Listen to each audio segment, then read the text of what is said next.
সংৰক্ষিত বনাঞ্চলত বনদস্যুৰ হাতুৰা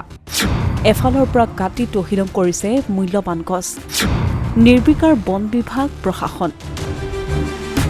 তিনিচুকীয়া জিলাৰ সংৰক্ষিত বনাঞ্চলসমূহ এতিয়া সংকটৰ গৰাহত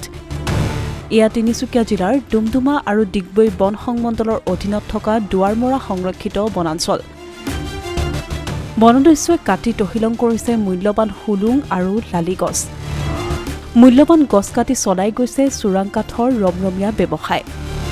কিন্তু আশ্চৰ্যকৰ বিষয় বনাঞ্চলৰ ভিতৰত কাটি থোৱা মূল্যৱান গছসমূহ দেখি নাপায় বন বিভাগে কেৱল দুৱাৰমৰা সংৰক্ষিত বনাঞ্চলতে চলা নাই বন ধ্বংস ডুমডুমা বন সংমণ্ডলৰ অধীনৰ তৰাণী সংৰক্ষিত বনাঞ্চল আৰু ডিগবৈ বন সংমণ্ডলৰ অধীনৰ আপাৰদিহিং বনাঞ্চলতো এইদৰে গছ কাটি তহিলং কৰিছে একাংশ বনদস্যুৱে দুৱাৰমৰা সংৰক্ষিত বনাঞ্চলৰ এই কাটি থোৱা মূল্যৱান গছসমূহৰ সন্দৰ্ভত ডিএফঅ'ৰ মন্তব্য সেয়া তেওঁলোকৰ এলেকাত নপৰে স্থানীয় ৰাইজ তথা দল সংগঠনে বাৰম্বাৰ এই সন্দৰ্ভত বন বিভাগক অৱগত কৰি আহিছে যদিও কোনো ব্যৱস্থা গ্ৰহণ কৰা নাই বন বিভাগে মুক্তি সংগ্ৰাম সমিতিয়ে কৃষক মুক্তি এটা ভাতৃ সংগঠন হিচাপে অসম চৰকাৰে যিখিনি মুহূৰ্তত আচলতে বন সুৰক্ষাৰ কথা বতৰাবিলাক কয় বন সংৰক্ষণৰ কথা বতৰাবিলাক কয় সেইখিনি মুহূৰ্তত তিনিচুকীয়া জিলাৰ ডিগবৈ বন সংমণ্ডলৰ অধীনৰ নলনী যিখন বনাঞ্চল আছে এই নলনী বনাঞ্চলখনত ডালে ডালে কৰি হুলুং গছ অবৈধভাৱে দুষ্কৃতিকাৰী নেতৃত্বত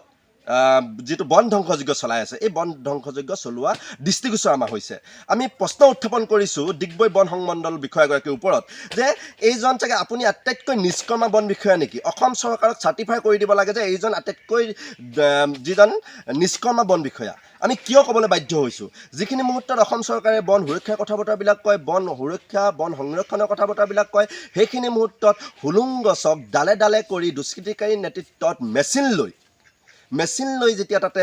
মেচিন যি সময়ত চৰাই চিৰিকটিৰ মাত শুনিব লাগে কিন্তু মেচিনৰ মাতেৰে কলমলাই থাকে সেই বনাঞ্চলখন সেইখিনি মুহূৰ্তত বন বিভাগ নিপাল মাৰি শুই থাকে নেকি শ্ৰদ্ধাৰ মুখ্যমন্ত্ৰী হিমন্ত বিশ্ব শৰ্মা ডাঙৰীয়াক আমি প্ৰশ্ন উত্থাপন কৰিব বিচাৰিছোঁ আপোনাৰ ব্যাগুম এই বিষয়াবিলাকক আপোনালোকে যিবিলাক কামৰ কাৰণে আচলতে অসমত থিতাপি দি ৰাখিছে ডিগবৈত সংস্থাপিত কৰি ৰাখিছে এই বিষয়াবিলাকে তেওঁলোকৰ দায়িত্ববিলাক কৰাৰ ক্ষেত্ৰত কোনোবা এখিনিত তেওঁলোকৰ দায়িত্বৰ পৰা ফেইলাৰ হৈ পৰিছে তেওঁলোক দায়িত্ব আজি তাৰিখত সুচাৰুৰূপে পৰিচালনা কৰিব পৰা নাই সেয়েহে এই বিষয়বিলাকৰ ওপৰত অতিশীঘ্ৰে আপুনি নাকি লগাব লাগে বিহিত ব্যৱস্থা গ্ৰহণ কৰিব লাগে এতিয়া প্ৰশ্ন হয় ইয়াত বন বিভাগৰো আছে নেকি হাত যদি নাই তেন্তে কিয় দেখিও নেদেখাৰ ভাও ধৰিছে বন বিভাগে অসমীয়া প্ৰতিদিন ডিজিটেল সংবাদ